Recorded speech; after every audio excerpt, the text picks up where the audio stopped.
Hello everyone, मैं doctor Nilima. आज इस वीडियो का टॉपिक है वार्तालाप एवं बातचीत में अंतर। हम देखेंगे कि वार्तालाप एवं बातचीत में क्या अंतर है। वार्तालाप और बातचीत क्या है, इसके लिए मैंने पहले ही वीडियो बनाया है। इसकी आवश्यकता, महत्व, उद्देश्य को भी उसमें डाला है। आप चाहे तो उसे देख सकते हैं। तो आइए शुरुआत करते हैं।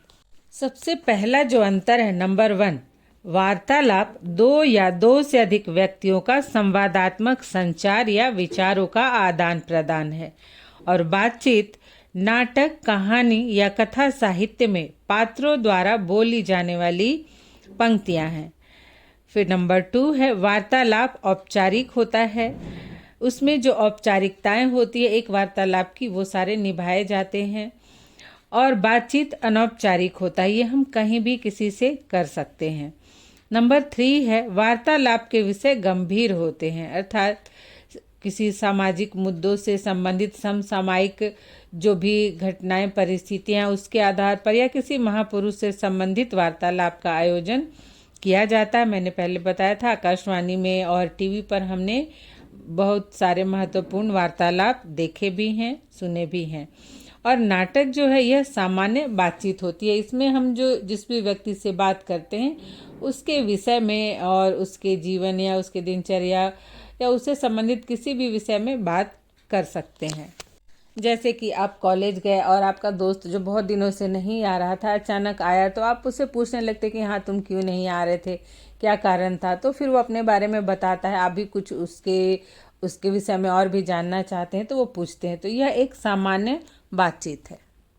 नेक्स्ट है नंबर 4, वार्तालाप का स्तर बातचीत की अपेक्षा ऊंचा होता है और बातचीत का स्तर वार्तालाप की अपेक्षा निम्न होता है।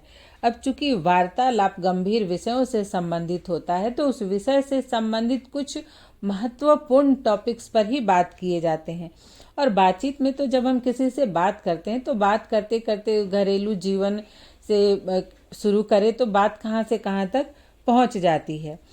नंबर 5 है, वार्तालाप का संबंध औपचारिक कार्य एवं व्यापार की सूचना से है। और वही बातचीत है कि बातचीत कथा साहित्य या नाटक के किरदार के संवाद से संबंधित होता है। मतलब इसमें सूचना दी जाती है जो भी विषय है उसके संबंध में, लेकिन बातचीत में केवल संवाद, जो बातचीत होता है दो लोगों के बीच या दो से अधिक लोगों के बीच, वो उसी से ही संबंधित है। नंबर 6 है, इसमें वार्तालाप में प्रश्नों के उत्तर देने होते हैं। और बातचीत में है कि यह विषय से संबंधित सामान्य बातचीत है। वार्तालाप में जो भी वार्ता करते हैं तो जो भी प्रश्न पूछा जाता है विशेषज्ञ उसके जवाब देते हैं, लेकिन बातचीत में केवल सामान्य, अर्थात दो व्यक्ति या दो से अधिक व्यक्ति एक दूसरे से विचारों का आदान प्रदान करते हैं। नेक्स्ट नंबर 7, वार्तालाप के लिए निश्चित विषय का निर्धारण करना होता है। बातचीत में विषय का निर्धारण आवश्यकता एवं परिस्थिति को देखकर किया जाता है। जैसे जब भी वार्तालाप का आयोजन होता है तो चूंकि ये औपचारिक होता है, इसमें समय, तिथि, सब कुछ तय रहता है। तो किस विषय पर वार्तालाप करनी है और उससे संबंधित किस विशेषज्ञ को बुलाया जाएगा, ये सब कुछ निर्धारित होता है। किंतु बातचीत में ऐसा नहीं होता है। हम परिस्थितियों के अनुसार किस विषय पर बातचीत करना है वो देखकर बातचीत करते हैं। नंबर 8 है, वार्तालाप के लिए स्थान एवं समय निश्चित होते हैं। बातचीत में स्थान एवं समय निर्धारण की आवश्यकता नहीं होती है। जैसे वार्तालाप कहाँ पे होगा, इसका स्थान निश्चित किया जाता है और समय भी निश्चित किया जाता है कि कितने समय में वार्तालाप करना है और कितने देर का होगा, आधे घंटे का या 1 घंटे का। इससे ज़्यादा वार्तालाप नहीं होता। लेकिन बातचीत बहुत लंबी भी चल सकती है, 2 घंटे 3 घंटे भी चल सकती है। अब है नंबर 9, इसमें भाग लेने वाले विषय विशेषज्ञ होते हैं। बातचीत कोई भी किसी से कर सकता है। जैसे मान लीजिए कृषि से संबंधित बात करना हो तो कृषि के विशेषज्ञ से ही बात की जाएगी, या फिर किसी बीमारी के विषय में बात करनी हो तो जिस बीमारी के बारे में बात करनी है उसके डॉक्टर से ही बात की जाएगी, क्योंकि वही अच्छे से बता सकते हैं। लेकिन जब हम बातचीत करते हैं तो किसी से भी कर सकते हैं, इसके लिए किसी विशेषज्ञ की आवश्यकता नहीं होती है। नेक्स्ट है नंबर 10, वार्तालाप से जानकारी तो प्राप्त होती ही है, साथ साथ विषय से संबंधित समस्या के कारण एवं उसके समाधान का भी पता चलता है। बातचीत में संबंधित लोगों के जीवन के विषय में जानकारी प्राप्त होती है। जैसे वार्तालाप में मान लीजिए किसी बीमारी की जानकारी के लिए यदि डॉक्टर को बुलाया गया है वार्तालाप के लिए, तो जिस भी बीमारी के विषय में बात करेंगे तो वो बीमारी क्यों होती है, उसके क्या कारण हैं, उस बीमारी से बचने के लिए क्या किया जा सकता है, उसका क्या इलाज है, इन सब के विषय में बातचीत होती है। लेकिन जब हम किसी व्यक्ति से बातचीत करते हैं तो हम उसके जीवन से संबंधित जानकारियां प्राप्त करते हैं। नंबर 11 है वार्तालाप के लिए पूर्व में ही योजना बना ली जाती है। बातचीत के लिए योजना बनाने की आवश्यकता नहीं होती है। जैसे वार्तालाप का जो आयोजन होता है इसके लिए पहले से ही योजना बनाई जाती है कि किस विषय पर बातचीत होगी, किसे बुलाया जाएगा, कितने बजे बुलाया जाएगा और किस तरह के प्रश्न पूछे जाएंगे, इन सब की योजना बनाई जाती है। लेकिन बातचीत में हम जो परिस्थिति होती है समय के अनुसार, आवश्यकता के अनुसार जो भी मिलता है और जो हम जानना चाहते हैं उस विषय पर बातचीत कर लेते हैं। नंबर 12 है इसमें प्रश्नों के उत्तर देने होते हैं। इसमें विचारों का आदान प्रदान होता है।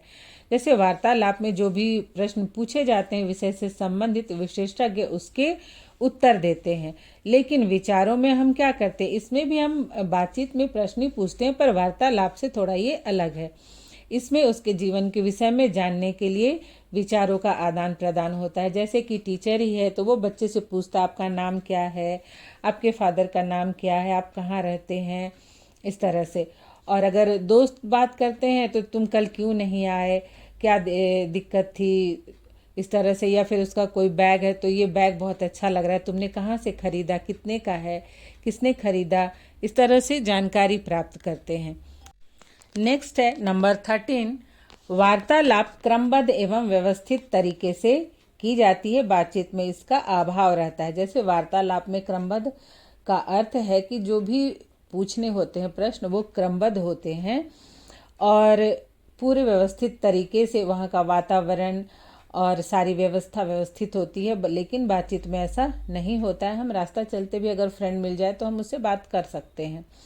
नंबर 14 इसका संबंध समसामयिक सामाजिक मुद्दों से होता है और बातचीत व्यक्तिगत जीवन से संबंधित होता है। जैसे कि आप देखेंगे कि मौसम बदलने के अनुसार कृषि में कौन सी फसल उगाई जाती है उसके विषय में वार्तालाप का आयोजन होता है। मौसम बदलने के अनुसार किस तरह की बीमारियां फैल रही है समाज में, उस पर वार्तालाप का आयोजित किया जाता है। किस तरह के सामाजिक मुद्दे हैं उस पर वार्तालाप का आयोजन किया जाता है। लेकिन बातचीत में ऐसा नहीं होता है। और लास्ट में नंबर 15 वार्तालाप का स्वरूप सिर्फ और सिर्फ मौखिक होता है और बातचीत का स्वरूप मौखिक, नाटकीय एवं साहित्यिक होता है। जैसे वार्तालाप जब होती है तो आमने सामने बैठकर विशेषज्ञ से वार्ता की जाती है। लेकिन बातचीत मौखिक भी हो सकता है, हम कहानियों को भी पढ़ के जान सकते हैं। और बातचीत का स्वरूप साहित्यिक भी होता है। हम किताबों में भी कहानियाँ पढ़ते हैं पात्रों से संबंधित कि दो दोस्त आपस में बात कर रहे हैं और कौन क्या कर रहे हैं वो सब नाम के अनुसार लिखा रहता है।